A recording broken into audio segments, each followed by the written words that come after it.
Good morning, good afternoon, and good evening, and welcome to a new show on the Ball TV called Never a Pen with myself, Shigsy DJ, alongside Trigger. How you doing, my friend? Very good, bro. Having a lovely That's what evening. we like to hear. That's what we like to hear. Any So, evening when we talk about football is a good one. yeah, well, that's what I'm talking about. That's especially after today's game. So, just for context, if you don't know about me, I'm a Liverpool supporter. Have been for all of my life. Trigger, if you'd like to tell them what team you support. It's obvious, man. There's only one team, right? What, Who else is Liverpool? there? But no, for our generation, who else is there to support? Liverpool. The club that produced Wrighty, Bergkamp, the famous back four, Vieira, Gilberto Silva, Henry. You know what I mean? Like, who has that pedigree in our generation? No one has that pedigree in our generation, you know? I can't argue with that. I can't argue with that. Sorry. We were invincible. He's a gooner if you didn't know, people. Listen, if you're new to the channel, smash the like button, share, get all your friends and mates in because we're gonna have a good one today. So we've got a few topics on the docket today. First and foremost, we have to talk about that exhilarating game this afternoon. Chelsea 4, Man City 4. Now, to be honest with you, I was watching it and thinking, what type of game are we going to get? Because Chelsea have been very much up and down. I still think they're trying to find their feet in what they're doing. And today, they gave a very good account of themselves. I don't know, how do you feel, Trigger? Do you know what? They play well, yeah. But one thing I must admit, yeah, full disclosure, you know this, Shigsy. I'm not a big Chelsea fan of just who they are as a club. Yeah, I'm not. And it hurts me to say good stuff about them, right? I'm not gonna lie. But gritted teeth, yeah.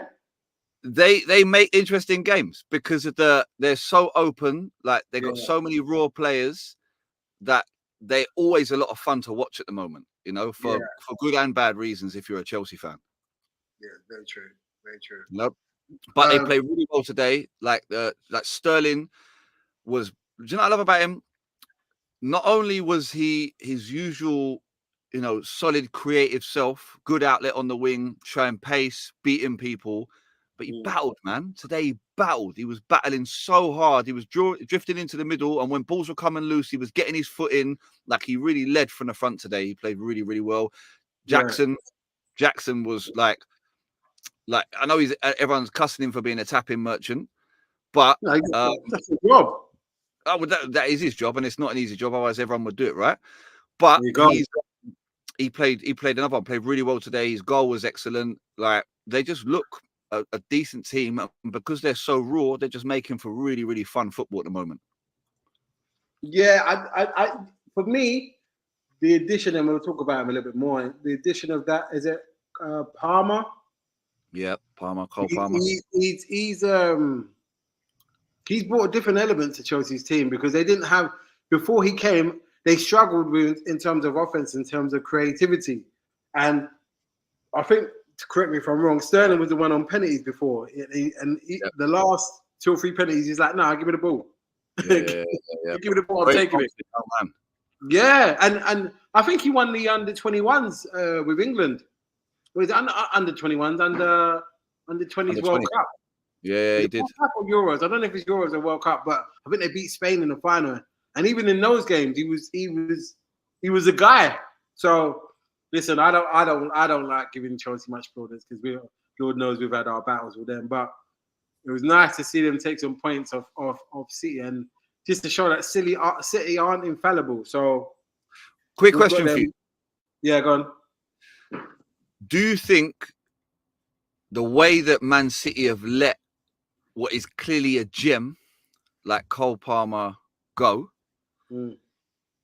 once again shows that Pep's transfer dealings Pep's man management with certain players of his own is somewhat flawed? Like, he's got history with this, with how he dealt with Ibra, with how he dealt with Eto'o, with how he dealt. I still think, the end of Ronaldinho's career at Barca wasn't great, right? Yeah, they didn't treat him the utmost. But you know what? I don't think it's a case of I don't think it's a case of man management. I think it's a case of Palmer wanting to play football. So, and I like seeing things like this personally. I like seeing when young players don't just stay at a team because they're winning. I want to play football. So if it means that, and Chelsea are not a lesser team, but obviously as it stands at the moment, they're not where they used to be. But I like the fact that he's bet on himself and gone somewhere else, and he's taken the man to say, nah, I could have stayed at Man City, picked up a check and played every other game, a Carling Cup here and there, 20 minutes here, 40 minutes there. But no, I'm going to leave and go somewhere else and be the main guy in that team. I like that because as a young player as well, you got God willing, hopefully you don't get any bad injuries or anything like that. But you got a career you got time to make money. Right now, when you're I would say when you're between 19 to 24, you should be trying to play every week. You should be trying to play. I agree, but I think you're right. You're absolutely spot on. Like any player that has the balls, especially to go to a club like Chelsea after the season they just had. Yeah, you know, that's not an easy environment to walk into with all the stories coming out, people getting changed in the corridors, you know, at the training ground because there weren't enough spaces.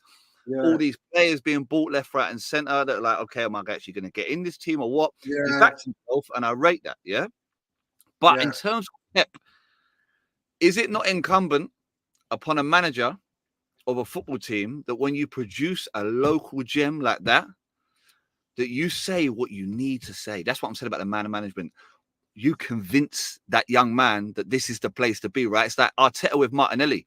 There was a time when Arsenal fans were screaming the season before last when Martinelli weren't playing, and he just was not. He was on the bench, bruv, almost every game. He could not get in that team.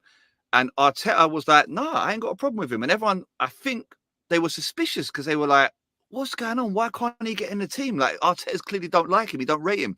But what Arteta did, he used his skills as a man manager to convince Martinelli, like, "Nah, we're gonna watch the game this season on the whole. We're going to work with you on the training ground and we're going to turn you into a demolition man."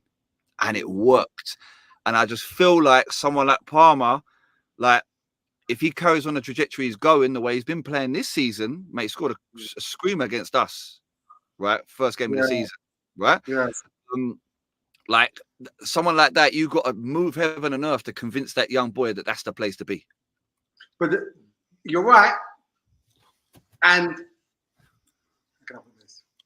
the problem is who does he get in who does he get in ahead of? Your Pep, and Palmer comes knocking on your door, says, I need to be playing. Who does he get in ahead of? At this stage of his career. It comes down to like who is the clear first choice for that right wing for City. That's the one. They don't really have a clear first choice. Like Pep loves putting Silva into the middle recently. We know that Foden can't play right wing. He has to play off the left. And he's still not good enough in that 10 role. That 10 role is De Bruyne's, unless Pep's switching it up for tactical reasons. So really, he hasn't got any proper direct competition. It's not like there's one player you're looking at. Like Doku's coming. I really like him. He's a bit of an agent of chaos in that systematic squad. Right? He is. He's a bit mad. Yeah, he does one thing 1 second where you've got like unbelievable touch, and then he's kicking the ball with his shin 10 yards down the touchline. Like he's I love him. He's just like all over the place. He's brilliant, right? Yeah. But he's not direct competition for that right wing spot. Do you know? Because Pep brings him on the left like quite often. Yeah. So I'm thinking to myself, well, as a young man who backs himself and you're playing for the best team in the world, like I would feel it's pretty easy for me as a manager to be like, listen, that spot is there for the taking, young man. You are the only out and out in that position. You are a gem. You are our best youngster by a mile. That's yours if you want it, but you got to show me that you want it. Do you know what I mean? Just quickly, people in the chat, if you could like and share and comment, would be gratefully received. Like you're right in what you're saying. Trigger. Like it's he should have done more to keep him. But at the same time, if a team has come in and said that they really want you and put the money down, you're more likely to have a start with a clean slate somewhere else, and B, come in and put your stamp and say, right, I'm gonna be the person, the go-to for the person in terms of one, taking the penalties and stuff, and B, playing every week. Like, my name is on the team sheet as soon as they get the chance to write it down. His name is not on the team, and as much as talented as he is, and as forthcoming in terms of his talent, he would never get that at City, because you know what Pep is like. His system is be all and end all. His system. Yeah, exactly. Even with Bernardo Silva, we were top boys. You're not if you don't fit into, if you don't play in the system. I remember one game, I don't know what game it was, where he was berating Haaland for something he hadn't done. And wait. Was this at the end of the game? Yeah. Yeah. Did you see what Roy Keane said about that? No, I didn't see. What did he say? That's nonsense. That's all for show. He's doing that for the cameras. It ain't nothing to do with the player. He goes, he's doing that for the cameras. Maybe, but still, yeah, that might be the case. But you still know that the system is paramount to everything. Yeah. Okay, then in that case, then I don't disagree with you on that. Like, Pep would sell anyone to make his system work. I get that. He's right. Ibra was a top player when he was at Barca. Yeah. I get it. So on that, then let's look at the transfer fee, right? So someone comes to your yard, right? In your yard, you've got a Ford Focus ST in the drive, right? Nice. And then, sorry, in your neighbor's yard, you've got a full Focus ST in the drive that's up for sale. In your yard, you've got like a Ferrari. Yeah. Okay. Some guy comes along a year ago, and you see him knock on your neighbor's door, buys the car, walks off. You say to your neighbor, bruv, what just happened there? He goes, that guy just paid 250 grand for my 2-year-old Fiesta Ford Focus ST. Yeah. Like, all right, okay. You put your Ferrari up for sale 1 year later. That same guy turns up at your door and says, I'll give you 25 grand for that Ferrari. Would you accept that? I said, no, you're all right, bro. Cheers. Yeah? Cheers, bro. But that's what happened with Mudryk and Cole. Oh, is it? Yeah, because they turned up and bought a Fiesta ST, a Focus ST for 100 mil. Yeah, and they went up, and then they come to Man City, and they went, "We'll have your Ferrari for 45 mil, please." Yeah, bro. But this is the thing. Mudryk, how can I put it? Mudryk, Shakhtar Donetsk wanted to sell him, but they wanted, because I believe at the time Arsenal were in for him as well. Yeah. So in that particular instance, they're trying to get the best deal. It's not like Palmer, anybody else is trying to pinch him or anything like that. So that's why the price is different. It's different, because I guarantee if a couple of other teams are coming for Palmer, Chelsea are not getting him for 40 mil. They're going to have to pay 60, 70. Yeah. Minimum. Easy. Especially if a British player. It depends on the market. And also as well, that the ST that the guy is selling, it might be a one-off particular color or something like that, or a specialized number, a specialized build. That's why you have to pay that much. Even though Ferraris are precious, how many people you know that have Ferraris that break down all the time? STs, Ford STs. Nobody have a Ferrari, bro. I know one person. Well, I know a person of a person, and they, even though they love having it, the amount of times that they've said to my friend that the amount of times that they've had problems, or they've had to take it in because something's gone wrong, or something's happened with the dash, or it happens, man.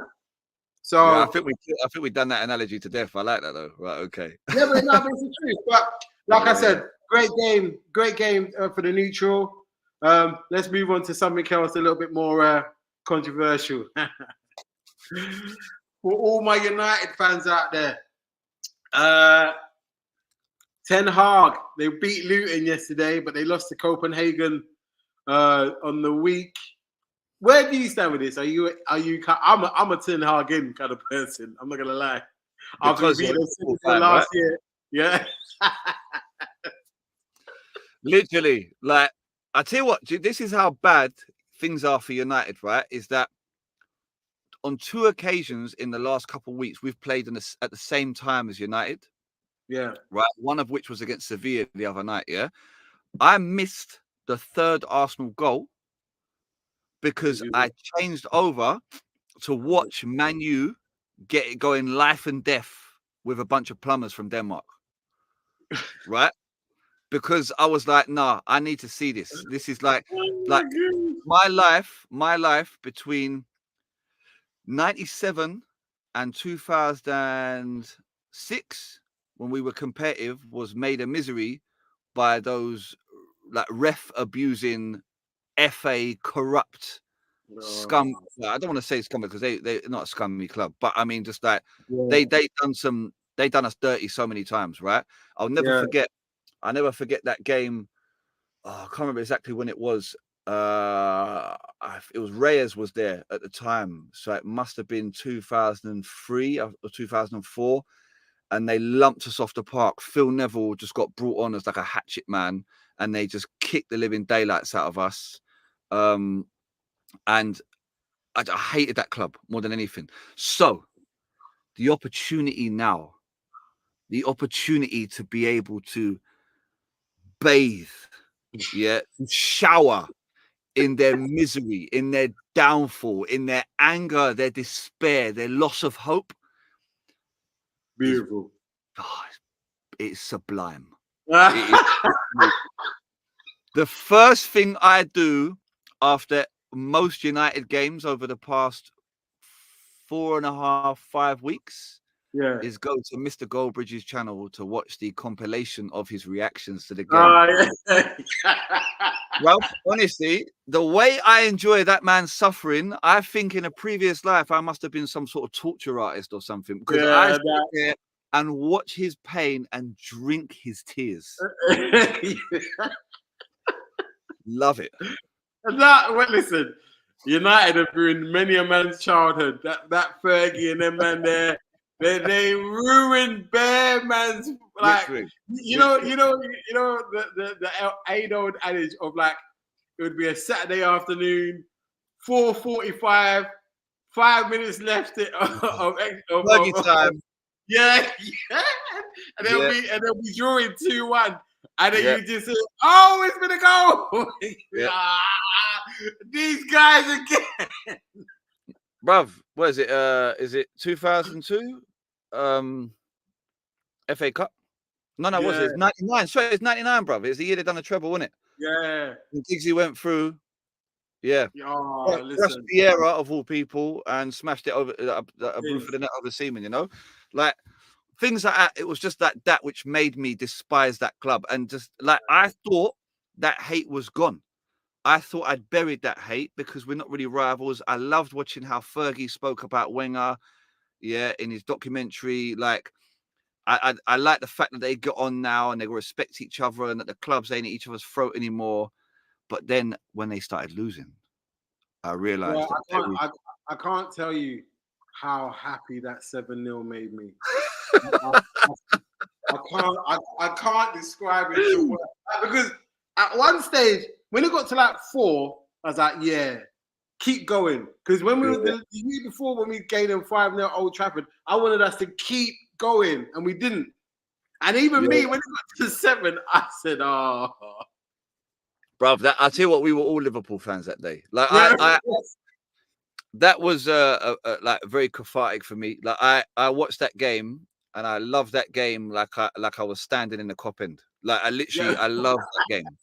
Honestly, that game meant the world to me, you know, just to watch the utter despair on the United players' faces, just knowing that was the moment. And I think that really was the moment that Man U fans realized where they were. Yeah. No, we've got off topic on this is the thing now, because for me,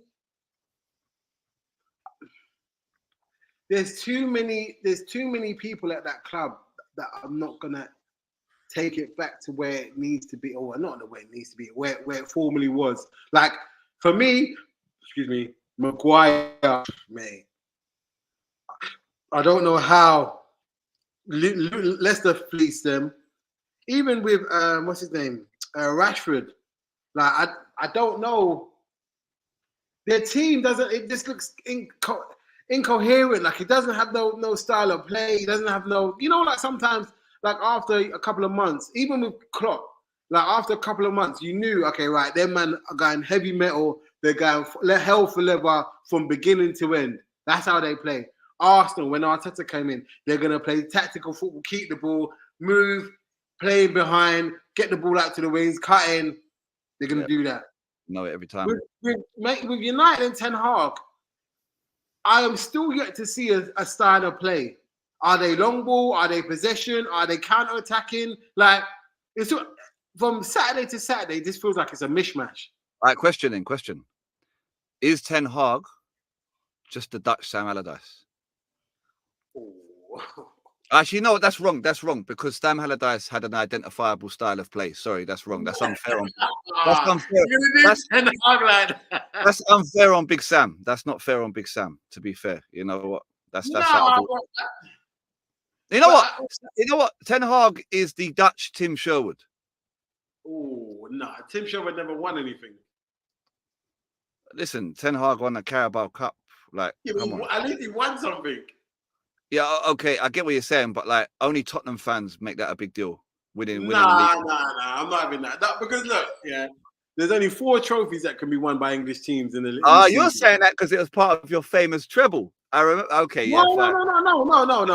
I think, and this is just me. People might laugh at it, but at the end of the day, a trophy's a trophy. There's only 4 trophies that teams can win in the season. So. Yeah, okay. As much as people banter, it's only a Carabao Cup. If it's only a Carabao Cup, why didn't you go and win it? Well, because we know Arsenal have a long tradition. No, I don't mean you. I'm just talking about in general because I just think there's a little bit of snobbery that it's not the Champions League or it's not sexy like the Prem or the FA Cups. It doesn't matter. Like only 4 teams win a trophy in the season.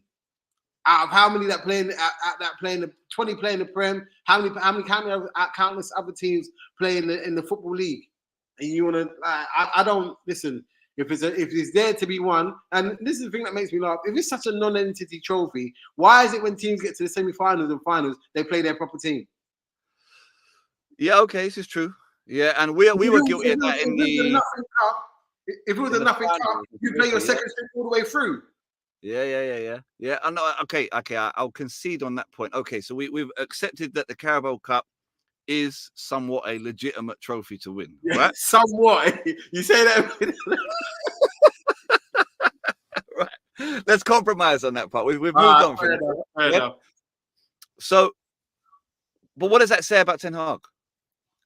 It shows that he got the first season bounce, but. There's still also that the win covered up a lot of stuff because let's be honest, they didn't really play.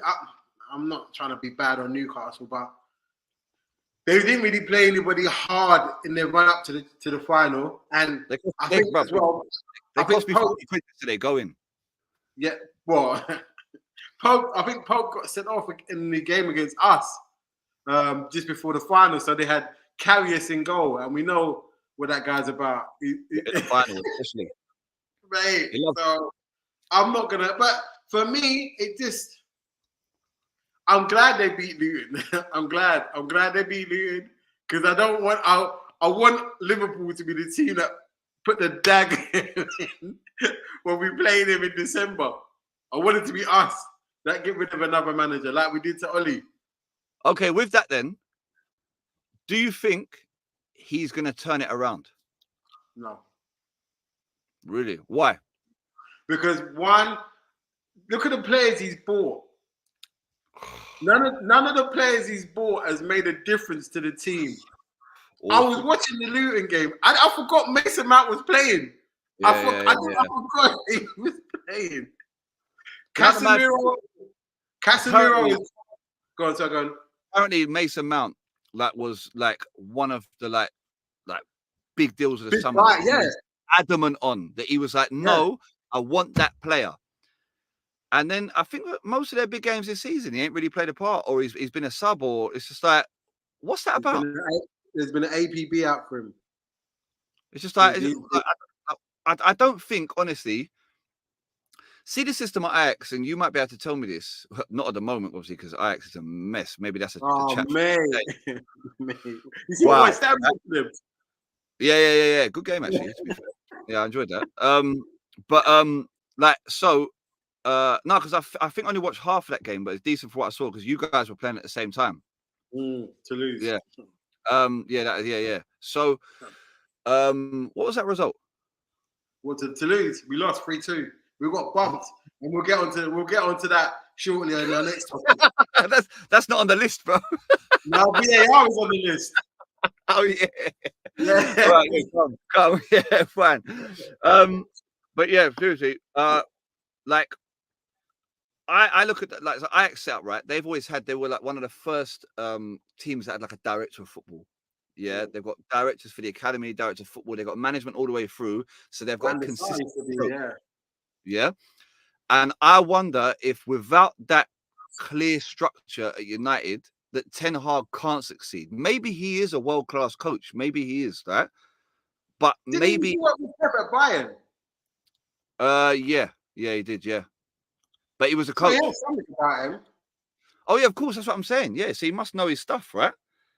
But the problem is that his signings, those signings are to a man bad.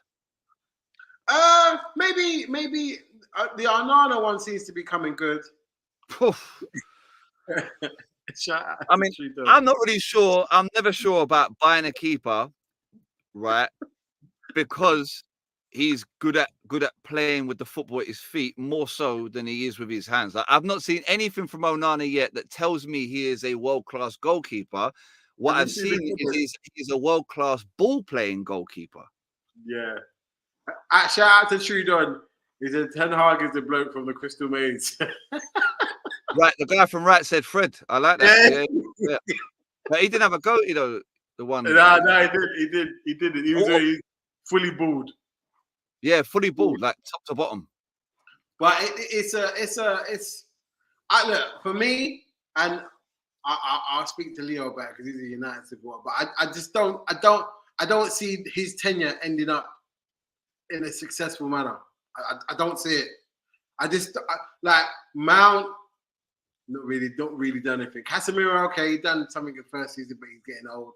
Onana, in the last couple of games, he's come good. He made a couple of good saves. I saved the penalty in the Copenhagen game, and it's come good. It's a mess. Like with the obviously with Sancho as well. I don't know if he's going to be leaving. Rashford doesn't look like he really cares. That Highland guy, he looks all right, but he's not really. He's not. Yeah. Trouble as well, he's not really in the environment to thrive either. That's the problem. Yeah, but then this is the thing. Every player that seems to go to United at the moment doesn't thrive. Being said, it's a graveyard. Bro. Long may it continue. And the thing is as well, how much do you think it costs to rebuild that squad properly? Billion? To get United back to where they used to be in, what money they spent? It's difficult. The reason why it's difficult to say is because there's no style of play, so there's no way you can identify what players you would need. That's the problem. Even if before you even decide on how much money you're going to spend, what players are you going to buy that are going to fit into how you're going to play? Yeah, it's true. So Haag out, Big Sam in. I think that's what United fans should be calling for. Christmas, Christmas. One question quickly, just on that subject, right? Yeah. So on that subject, which is one thing that United I'll always say since that class of 92, they have always had at least one outstanding youngster. Yeah. These men are missing in action. Legs by now, surely. Nah. He's still there, man. He's still the barometer. Is he live? The instruments are not working. Man, I've got mates, Liverpool fans, that absolutely beef over this subject constantly. Like, about whether he's a worldie or whether he's a flop. Like, no. Before that, let's get on to. Let me ask a question first, and we let's talk about Tiago in a second. Yeah, whilst the comments is up. Thank you, Trudon, for sending that in, bro, because that's actually a wicked topic, right? Question I've asked, right? So since 92, they've always had at least one youngster who anyone in the world would have signed. Yeah, whether it be Beckham, Giggs, through to like Rooney, Ronaldo, like anyone, even Welbeck when he come through was a wicked little youngster. You know what I mean? They always had a couple of wicked players. Yeah. Who have they got? What young player have United got now that anyone in the top 6 would sign? Young player. The only player I can think of is Garnacho, but I don't think he'll be a top 6 signing. He'll be like an Aston Villa kind of signing. That's what's scary for them. They're gonna have to buy their way out of this. Yeah, but the Glazers are spunking the money. You know, these loans that they gave the club. Bro, have you seen the amount? Oh my God, these guys took a. You have a. I can't remember the guy's name, but a Saudi guy. I think it was a Saudi guy that was ready to buy the club and clear the debt. The man said, "Nah, you're all right." Instead of this Ratcliffe guy, he's going to buy 25%. Listen, I'm not mad at it. Happy days. Happy days. Long may it continue, right? Mate. Right, do you want to touch on the Thiago thing? Yeah, go on. Yeah, let's touch on it. I ain't got nothing to say about it, yeah? Yeah. Except that, like, I'll be honest, I haven't seen world-class Thiago since Bayern. No, don't do that. When the first, was it last season? No. In his second season, when Liverpool nearly won the quadruple, he was quality that season. He was quality. Hand on heart, I would say that was his best season for us. But even then, he was still getting injured. And I think as well, what was the issue was that we were overusing him. If you can overuse a player, like because even at Bayern, he had his injury problems. Yeah. But yeah, we ran him. Question: does Thiago's drop in performances, compared to Bayern, show that in terms of levels, Pep is above Klopp?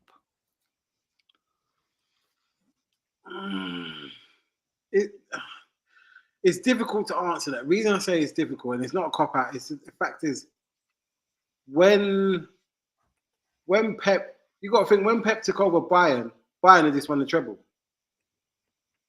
So they were already at top level.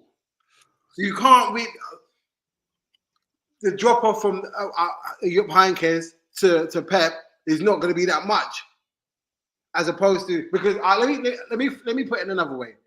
I don't think Pep could have done what Klopp has done at Liverpool.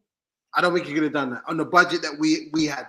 Funny you say that. I was in the shower earlier on thinking about this exact thing. I've got better things to do, surely, right? But I was thinking about Pep, right? And I was thinking, could Pep do? And I was thinking, Wenger couldn't do what Pep done. I don't believe he could have done, right? I don't believe if he gave Wenger all the money that Pep has had, I don't think he could do what he's done, right? Some managers are just great with money, yeah? Yeah. But I was thinking, do we know if Pep could do what Wenger did? And in the same vein, do we know if Pep could have done what Klopp did? Because Pep's never been in that situation, ever. It's a bit of an unknown, right? So it's like when we talk about like how high we rate certain managers. Like, I really, truly can't tell you how good Pep Guardiola is overall. No. He's top 3 managers ever. Because look, even though we say that he has money to spend and stuff, you still got to do it. You still got to go to them leagues and win the leagues. You still got to go, even though you're getting money and you're going to the best team. You're seeing it now. When with what's his name? Who's at Bayern now? The guy that used to be at Chelsea. Tuchel. Thomas Tuchel. Tuchel. He's not. You would never put Tuchel in the same conversation as Pep. No. Because and even with the Man City thing, I don't done it anyway. There you go. But my point is, with Bayern, people think it's just easy to go there and keep winning. It's not. Yeah. Okay, I get that element. I get that. So even though people say, he gets a lot of money. Yeah, he does get a lot of money, but he delivers. It's not because how many managers before him have had money but couldn't get City to the promised land in terms of winning the Champions League? No, none. And even then, it took him time. Took him what? Losing a final and then going back again to win it. Sorry, So, yeah. I rate Pep. I still rate Pep. Pep is one of the best managers ever. Facts. He's one of the best. You don't win in Spain, win in England. Win in Spain, win in Germany, and win in England if you don't have something about you. No. I'm not denying it. I'm not denying that he's a world-class manager. I'm just saying a lot of managers, right? They take the usual route, right? They come from, like Fergie is a great example. Managed Aberdeen, won a European title, right? Yeah. Went to United, absolutely smashed it, came through like that, yeah? I feel that like a lot of managers, we get to see the full story of their career. So by the end of it, or even towards the middle of it, you can make a real good evaluation of who they are as a manager, right? Yeah. But I just feel that like I would love to see Pep try and manage a side from even just outside the top position. But this is the thing. He would never do that because he never needs to. His stock is so high that all the top teams, if he decides to leave Man City, wherever he goes, it's going to be a top team he goes to. This is why, for me, Mourinho is the best manager of all time. Well, it's funny you should say that because Trudon believes in that as well. Trudon, you know your ball, bruv, because Mourinho has won everywhere. Yeah. From Porto. The Champions League was Benny McCarthy striker that season? Yeah, bro. And Manish. All them man there. Manish, Ricardo Carvalho, Paulo Ferreira. Yeah. Bruv, that guy used to lick a little at Chelsea. Oh, bruv, that man. Did you say Nicola? He did. Proper, innit? Proper. Hey, right? He's in their books for years. He must have had some dirt on Mourinho to get that. Must have a dossier. Him and Winston Bogart have taken that. Yeah. But yeah, like Mourinho for me, just like the style was horrible, right? Yeah. Roma, Champions League, Man City. Yes. I need to have a look at Roma's run. If I'm honest, they had Tammy Abrahams in their team. And, I get it, but I need to have a look at their run to the final.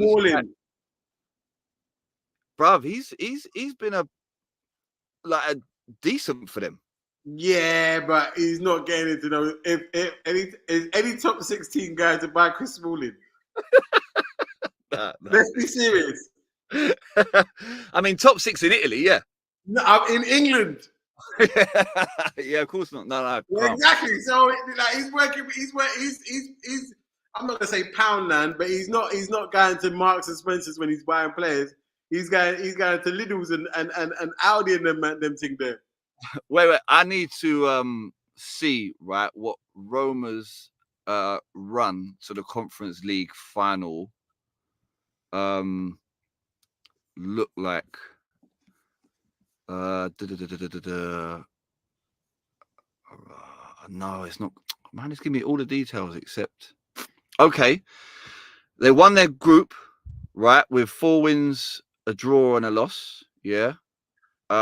They in the round of 16 they beat Vitesse Arnhem 2-1. Then they beat Bodo Glimt 5-2.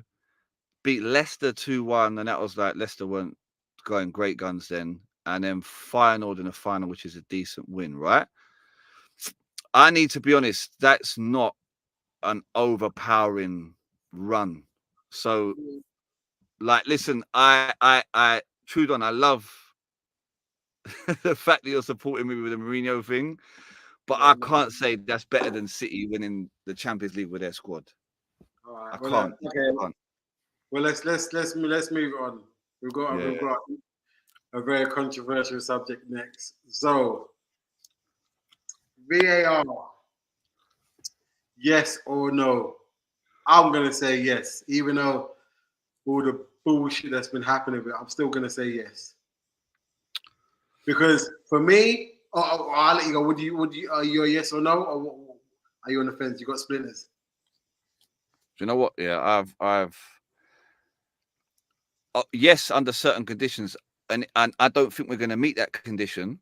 Yeah, so Yeah. I'm going to say no. Okay, I will argue for yes, and then you can argue for no. The reason why you go, yeah, go on. So the reason why I say yes is because even though the application by people is sometimes wrong, in terms of what you can do with it, I think it makes the game better. The application is sometimes shit, but for example, the game today, on the naked eye, there was a I can't remember the guy's name. I'm gonna sound racist here, but the black guy in defense, I don't know, I can't remember his name. The centre back for Chelsea. Is it Wushu or no? What's it? Bear with me. I've got his name. I can't remember his name. He's got plaits. He was quite tall. Was playing next to Thiago Silva. Calm. I'll get it out right now because my mate commented on it earlier because he was asking how it was pronounced, and then we was like, "Listen to the thing, you dickhead." Sorry for the swear word. I said Dizazi. Out to Jose's ball stalling. He said yes and no. Yeah, it's Dizazi. Thank you, Trudon. Yeah. Go on. So initially, when I first saw it, I thought it hit his hand because he'd slid and the thing he tried to cross it. I thought it hit his hand, but it's only when they did the replay that there was like, oh no, it's no pen. And I was like, things like that by the naked eye, that would have been normally given as a pen. So the video footage does help with it, but sometimes obviously they get things wrong in terms of it. VAR does take long, but I'd rather they get the decision right than not. But that's the problem. That's the problem. Like, what's this reaction from you now? Yeah, what's this reaction from you? You'd rather they get the decision right, yeah? Yeah. Curtis Jones, red card. But by the letter of the law, they were right. No, they weren't. I don't care. No. The law, so the rules in football, are not are supposed to be applied rigidly to any context of scenario. You're gone. Right? So they're all within the context of what's happening on the pitch, yeah? You cannot apply, you can't apply strict liability levels of evidence to a game of football because it's all contextual, right? Okay. Anyone, this is the problem with VR. This is why I'm erring towards no, yeah? Okay. The reason, you and I both grew up playing rugby, right? And the thing is about every ref we ever had on a rugby pitch, they all played rugby.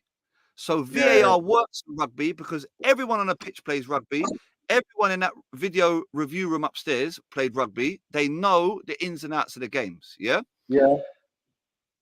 Unless VAR has people that have played football, and you don't even need to be a high-level baller to see what's going on in most of these incidents. Yeah. So, like the Curtis Jones one was perfect for me. Like you could see the player knock the ball, which turned the angle of Curtis Jones' foot, which meant his foot slipped off the ball, which then caused his foot to go into the player's ankle. Yeah. It was very clearly a freak accident. Anyone who's played football could see Curtis Jones would have to be a genius to be able to plan that. Yeah. To that to happen. Yeah. And it wasn't reckless. It wasn't reckless because he got the ball. It was clear. It was just a trajectory of the ball that caused his foot to go the way it did. And you could see that as a footballer. Yeah. And so for VAR to work, we need people on the pitch as referees, but more importantly with VAR, reviewing the videos who know football. Yeah. And I personally think the the Premier League are not going to do that. They're not going to put the money, the investment towards having people in that review room reviewing it who know football, who have a football background, right? So therefore, there's no point in having it because you're still going to come up like, bruv, the fact today that they even looked at that Haaland goal for potential handball, I was like, this game is finished, bruv. I was like, drop me out. Honestly, drop me out. Bruv, a player's sliding in a heap with another player, all contorted like they're playing Twister. Yeah. And the ball is running behind him. He can't see it. His hand's here because he's all over the place and hits there. If anything, he was going to be the one stopping it going in. Right? So, like, why is that ring reviewed? One look before it even goes on the TV screen, I'm like, yeah, that's the goal. Of course, it is ridiculous to review that. But they watch over and over, and it's like, what are you looking for, bruv? But then this is the thing. It's not about, it's not the VAR, it's the application. That's what I'm saying, but we ain't going to get the people necessary. No, I think,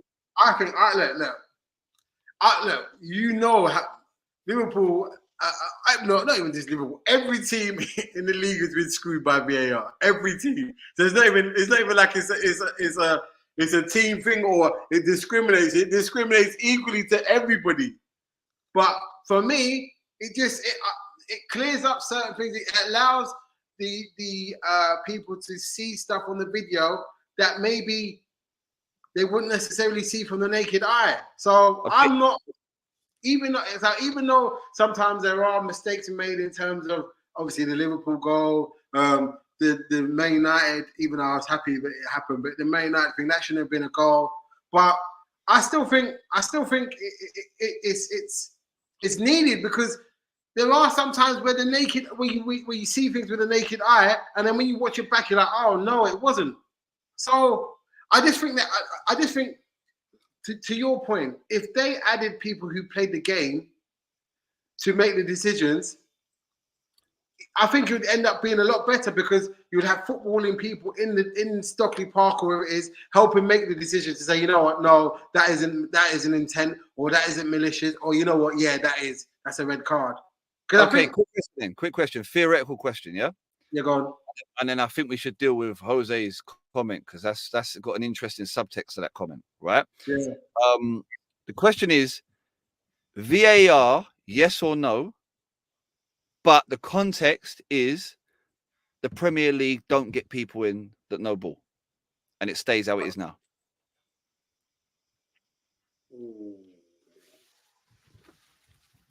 I would still have it.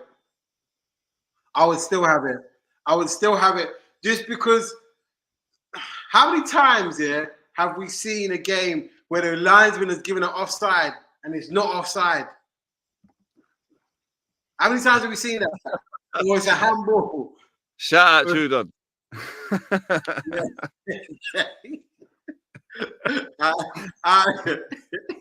He said after the DS nonsense, I'm done with VAR. I get it, but I'd rather be with it than that without, because like I said, how many times have we seen where they've given a handball and it's not a handball, or they've given a goal, or they've given an offside and it's not offside? Like, we need those things. Okay, like, Arsenal Newcastle goal. Yeah, when Joe Linton viciously he went the horseback riding, yeah, exactly, yeah. It basically like was trying to get on his shoulders. He thought Gabriel was his daddy, right?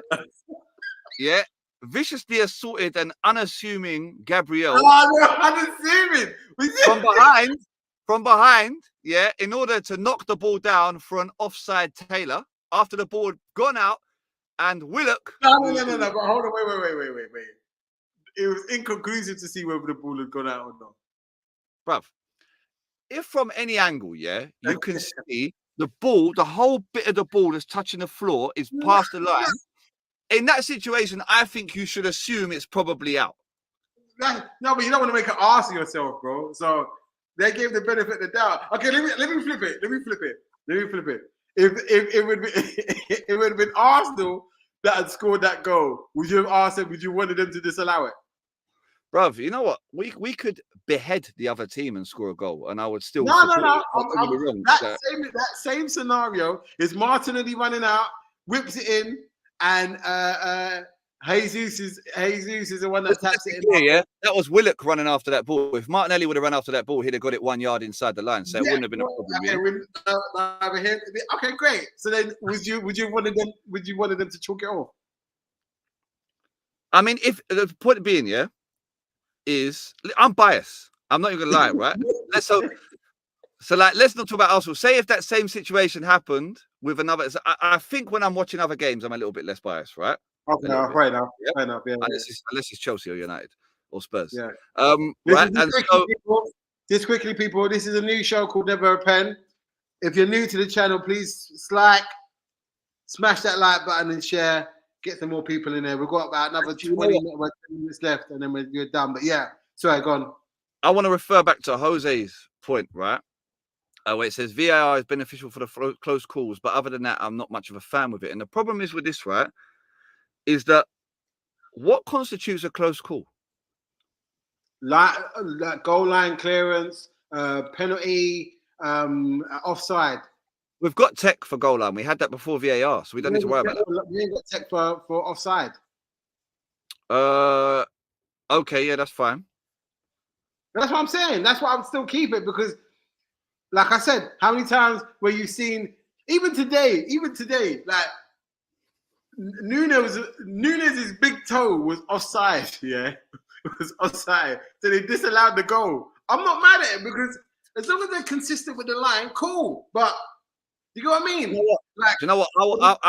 So I've been arguing for this, a way to solve this problem with the offside rule and VAR. Right? I've got a way to solve this. Go back to, and I would like to hear Jose Trudon's view on this as well. The best offside rule we ever had, but we didn't have the linesman to the daylight thing.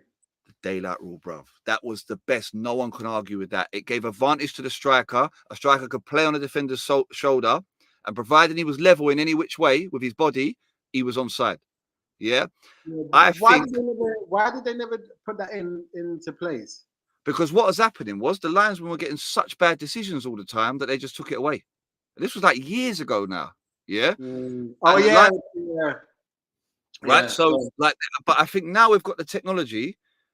Like the daylight rule is perfect, because all you need is the camera roughly level. Yeah. Oh, there's a gap between those two players' bodies. He's offside, and it always gives the advantage to the striker, because it means the striker can play on a defender's shoulder. And if he times his run right, he's all right. Whereas it's so easy. How quick is it for a defender to move his back foot an inch forward? Split second like that. Yeah. And for a striker to start the run, and he's got to move his toe that much. Yeah. He's offside, and the game gets stopped. I'm like, that's dumb. Like, you should not be offside for your big toe. Imagine, look how big Drogba's toe was. He would have been offside every week. Like, every other game. Do you know what I mean? So I just think it's a stupid rule. Bring back the daylight rule, and no arguments then, because everyone can see, oh, there's daylight, that's done.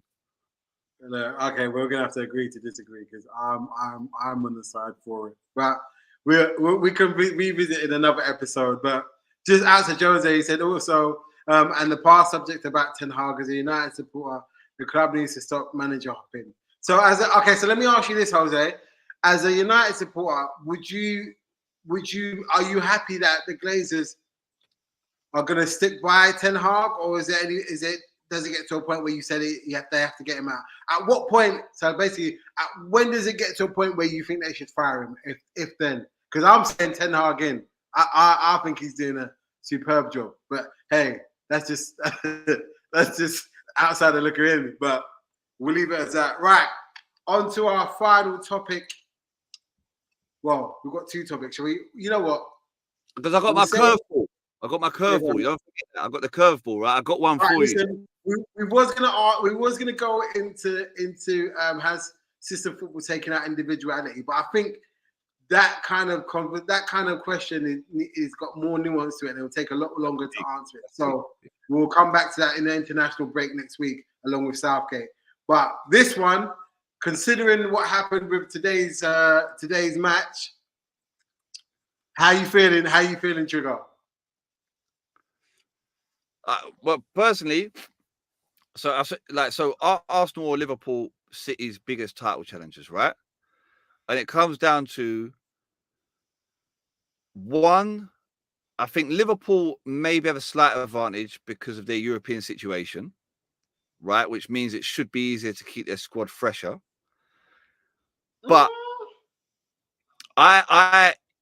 your depth doesn't impress me, if I'm perfectly honest with you. I think Harley, talk about Paulo Ferreira stealing living. I think Harley Elliott he should be wearing a mask when he goes to training, bro. Honestly, he's robbing the bank, mate. Honestly, honestly, I would believe on the same level as Nketiah. No, because at least Nketiah scores every now and again. Yeah, but Harvey Elliott's not a striker; he's a midfielder. That's what I'm saying. So he offers nothing. That's what I'm saying. Nketiah, Sheffield United. Where was he? Where the Sheffield United, man? Should be banging against Sheffield United. Robert, if someone bags 3 goals against any team in the Prem, I'm happy for them. Do you know what I mean? Listen, play Harley Elliott against Burnley, Luton, and who would you say is the third worst team in the league right now? United, right? Play Harley Elliott against the 3 worst teams in the league, right? Sorry, Jose, I had to do it. Yeah, I got to enjoy this. Yeah, right. Ray Harvey Elliott against those 3 teams, and yeah. I don't think, honestly, he gets a goal or assist. I don't think he does anything consequential in any of those games. Okay, fair enough. He's got nothing about him. Like, I don't think he's not got a great pass. His creativity isn't fantastic. What do you mean? He's trying to go for Diaz to score against Luton? Okay, we set up a goal, bro. I'm pretty sure Ederson finished last with 1 or 2 assists. Like, what does that mean? Hold on. You can't say he doesn't do nothing, and then when I say he gets an assist, okay, he got an assist. Like, bro, if all Eddie gave me was 1 assist every 6 months, I would agree he's shit. No, but sorry, how old is he? He's 19. He's not. He's been 19 for 6 years, bro. He's about 23 now. Okay, let me Google it. How his age. He reminds me of a couple man that I went to school with that turned up in year 8 and they were like clearly 25 and they were claiming they were 14. What are you saying? Falsified documents? Is that what you're saying? I mean, born on January the 1st. He's 20 years old, bro. 20? God, he's been around for a long time, it feels. Yeah, right, okay. Because he started at Fulham when he was 7. He played in Fulham's first team. Well, yeah, to be fair, okay. For a player at a club that is challenging for the league, I suppose 1 assist every 6 months is a good record, right? Oh, don't do that. Don't do that. Out to Jose. Just quickly, he goes, hold on. Honestly, 100% Glazers out, and as an American, I can't stand them. Ten Haag in. We need to be fully behind him so we can get the right side. Give it 2 or 3 years because we've been shit since Fergie left, in my opinion. But after that, sack him. Well, listen. Okay, that's fair enough. Yeah. Bruv. Now, listen, when Elliott scores a winning goal in a Champions League final. Is that what we did? You're still living off that. I'm just what saying. Have you done for me what have you done for me lately? What have you done for me lately? Listen, give him time. He's just setting an in. Wait. Listen, he's just come from an abusive relationship, with that horrible thing, right? You need to realize he's got some PTSD he needs to work through, right? This young man needs time. He needs support. He needs love, And he's gonna get that. How much time? Probably it costs 65 million. You know what? Listen, I would just say, How much time? Let me explain. Robert Perez, So after he come from Marseille, I remember being young. I was about 13, 14, and I was like watching the games, cussing him, thinking, who is this? Like, this guy is just a floppy-haired Glenn Helder. That's what I was thinking. Like, this guy's nothing, right? But then after that one season where he wasn't great, he was one of the best players we've ever had. So as far as I'm concerned, when a player comes into a new club, especially the system that Arsenal plays, which is so specific, and after such a deeply traumatic experience at Chelsea, no, that one. right? I think, yeah, I think personally, we should give him sort of the season, and just because he's starting to improve. I love the comment, Ultra Freestyle Storesman. Thank you. Havertz is improving, bruv. I tell you what, he's changing his role. Yeah, he's understanding. Arteta's identifying his strengths. He's getting about the park. Even in the game against Newcastle, bruv, he was getting in there. He was doing things I'd never seen him do before, and he was doing it pretty good. Huh? He was tackling. Bruv, he nearly took someone's leg off. Like he was. Yeah, I see it. So is that what you paid 65 million for him to? No, I'm not saying that. What I'm saying is clearly a man that is willing to adapt, and I'm seeing every week just he's becoming less lackadaisical on the ball, less like tired looking. He's switched on more. He's he's waking up to it. He's waking up to Arteta's intensity. And I agree with that when Timber comes back, because the balls he'd be getting from that side of the pitch will be a lot better as well. So, and I think Zinni's not playing great this season. So great shout. Bunda Hunter. Yeah, let's pretend. I don't know what pretend I don't know what Bunda Hunter means, but I like your style. But anyway, we'll go back to we're on the top. We've gone off the topic, right? Trudon said earlier, if they win at the Etihad, it will start to believe that Liverpool can win the league. I personally think if you beat Man City, that will give me the ultimate belief that Arsenal are going to win the league, actually. But anyway, look, I'm not. Whether we win or lose at the Etihad, I'm not saying we're in a title race. As it's because the table says so. We're only a point behind, so we have to be in the title race. But my thing is, when it gets to January, February time, that's when I'll judge whether we're going to win it or not. We're challenges as just because of the table as it stands at the moment. You can't be one. You can't be. Go on. Just put it on the line, yeah. Like I'm not going to come back to you. No. I'm not trying to hedge. I'm not trying to hedge my bets. I'm not trying to hedge my bets. The reason why I'm saying what I'm saying is because our midfield is new. Our midfield is Soboslai, McAllister, Endo, Gravenberch.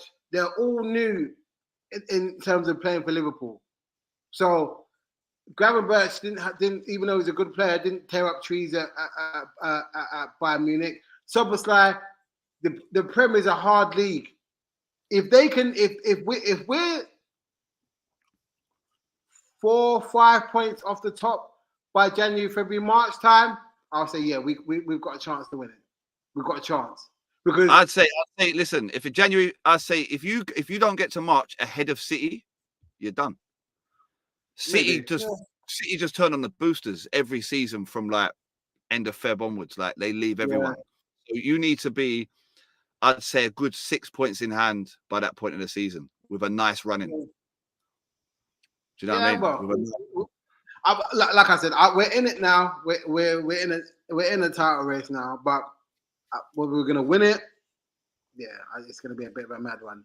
Out to Jose says because we've got philosophy to philosophy. We've gone philosophy to philosophy for too long, and how can we get back to a title contender doing that? As much as it pains me to say, City and Liverpool are leaving us in the dust. What do you mean, bro? You forgot the other club in this conversation, yeah? The main one. The Johnny come lately. There's only one team in any of these conversations that's never been relegated. Trust me, everyone else came lately, not us. That's great. What's that got to do challenging for the league? That's got nothing to do challenging for the league. All I'm saying is we've been there since day. You guys can't have always said that. There's only one team that's never been relegated from the top division. That's what I'm saying. If we're gonna do that, I can say there's one team in this whole title challenge thing that ain't won the Champions League, but that don't mean anything. Bruv, you know what? As soon as you open your mouth, I knew he was gonna go with that, and that's still It is what it is. Mild panic attack halfway through that sentence. Right. Listen, right. My curveball question, of the week, which is something that I surprise you with that you don't know about, right? I'm going to do this every week at the end. Yeah. Go on. And it's going to be a difficult one. Yeah, it's going to be a difficult one this week. Yeah. Which is Luis Suarez the Michael Jackson of football, in that we ignore his blatant crimes. I'll say we, Liverpool fans, Ignore his blatant crimes. Yeah, it's getting cold in there, is it? Put that hood up, right? Ignore his blatant crimes because of his talent. Yeah, but that's always because that's how it's always been.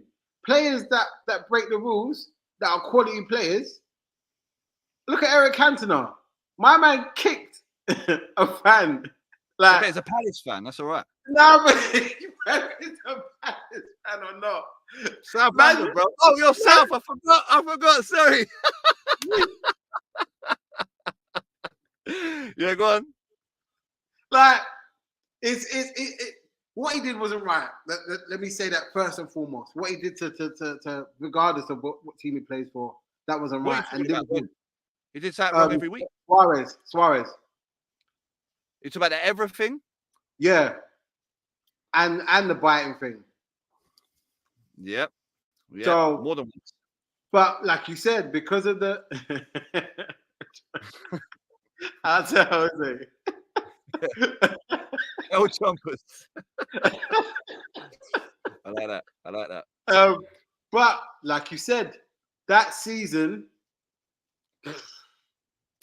some of the plays, some of the goals, when there was a saying that used to say the guy like Suarez can nutmeg a mermaid, like that's what he was on, and in any business or any walk of life, if you have a talent, you get to have more leeway. You get to do more things that other people that don't have the same talent won't be able to get away with. Unfortunately, it's not right, but it's life.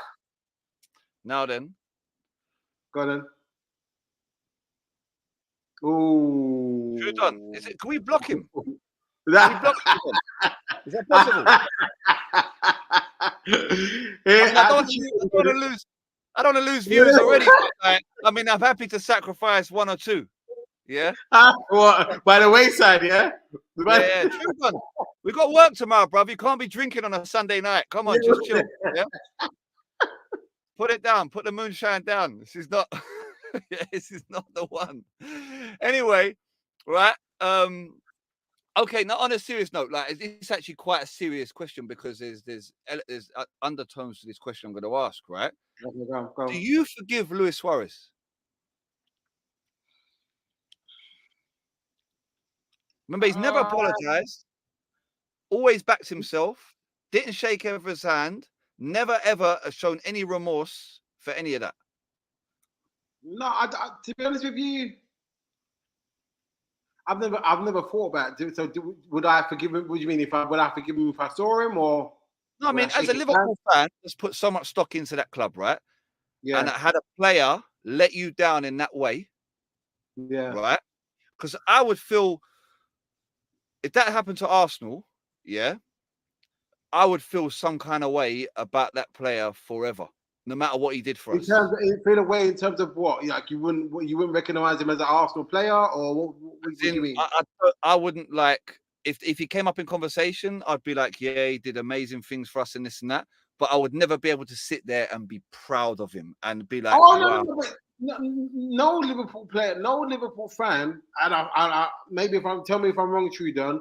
No Liverpool fan goes out of the way and say, "Oh, like what a wonderful person Luis Suarez was." Whenever you hear any Liverpool person talk about Suarez, you just say, "Look, that guy was a tremendous footballer, but some of the shit that he did off the field, I can't condone." That's literally it. That's literally because you can't. What he did to Evra, what he did to Brad, Ivanovic, what he did to Ghana, like that is like he's a scumbag. Like there's nothing more. He's a scumbag, but he's just really good at football. That's okay. It. So so for you. You're saying that it's just strictly business, baby. It's just like literally come in, clock out, see you later. That's how you feel about Suarez. Yeah, because bro, like you said, he didn't even apologize to Evra. Do you know what? That's it. You know what? I tell you what. That's a great way to answer the question. I get it. Personally, I mean, Arsenal, like we're probably known for being morally the most upstanding club in the league. I would say. Okay. I don't think there's many clubs that can say we have a spotless history. I would say with hooliganism, with how our fans behave, with how our players behave. That I think having grown up with that level of people at my club, real role models, like from when I was a kid. Maybe gloss over the Merson and Adams era a little bit, but Trudon has put it concisely. I don't consider Suarez a Liverpool legend, so maybe that's why I don't care as much as I should. If this was Salah or Gerrard, I'd be heartbroken. I couldn't put it better myself. why don't you consider Suarez a Liverpool legend? Because of the way he conducted himself when he wanted to leave. If you hadn't done that stupid pound thing, he would have come to you. Yeah, he would have done as well, mate. Yeah. So that's why I don't. And the way he left for Barca as well, it's some foolishness. So I was happy when he came to Anfield and we beat them to get to the Champions League final. Okay. Eat that. Who then snaked you worse, Torres or Suarez? Trudon, answer this one as well, please, bro. I'll still say Suarez. Really? Yeah. Because partly as well is when we sold Torres to Chelsea, he was in a decline anyway. So it didn't really. It hurt because obviously he was a legend, and the first game we played against Chelsea, we beat them as well. So it was just like, well, look, with Suarez, look what he did when he left us and went to Barca. You see what he was keeping up. Unbelievable. That Neymar, Messi, Suarez. MSN. Wild, bro. So I would say Suarez, but I can't speak for Trudon. I don't know how what's Trudon's. Oh, well, hold on. What's it called? Out to Jose, he says, but I do consider him a legend of United. But it's definitely the shit-stained skid mark on his reputation. Who are we talking about? He's talking about Ronaldo, because he made a comment earlier about Ronaldo. But I don't think we've got time to really go into that. But one thing I'll say is, I'm telling you now, with this whole Ten Haag thing, it's looking like Ronaldo was right. That's all I'm saying. It's looking like Ronaldo was speaking the truth. He did what that Russian geezer did when he was your manager. They booted the Russian geezer out the club for speaking the truth about United. Then Ronaldo spoke the truth about United, and they booted him out the club as well. The German guy, you mean? Ralph. Huh? Ralph you mean? Yeah. Yeah. Right? Sorry, yeah, he was German, but he came from a Russian club. Sorry, yeah, was it? Yeah. Oh, yeah.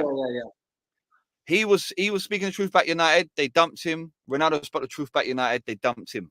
Right? So it sounds like United right now just want a whole load of people who are going to just keep their heads down. Man. Yeah, yes, man. Exactly that. Trudon, great shout. Torres being your guy, I was legit hurt by that. Like when I'm not gonna lie, bruv. I remember the shock. That transfer shocked me. There's very few transfers that really shocked me, right? Yeah. But that transfer shocked me as much as Sol Campbell to Arsenal. Because you remember about that time, Liverpool were going life and death, it seemed like, every week with Chelsea.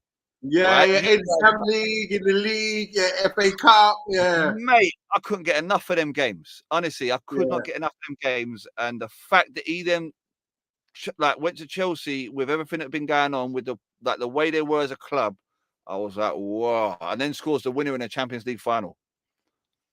Yeah, very well. Listen, for a great first show. Hold on, just quickly before we go. Jose says, yeah, that is true. The Glazers are the root of issues. No upgrades have been made since ownership, and we love to see it. Long way to continue. Keep doing the great work. Yeah, big up Mark Goldbridge. Yeah. On that bombshell, ladies and gentlemen, we're going to come to an end. But listen, catch us here back next week, 8:30/9 o'clock. Going for again. If you could smash the like button and share, we'd be grateful. Catch us next week, and we're out, people. Take care. Trigger, you got anything to say? Love everyone. Have a good rest of your weekend, whatever's left of it. Take care. Yeah, bless, bro.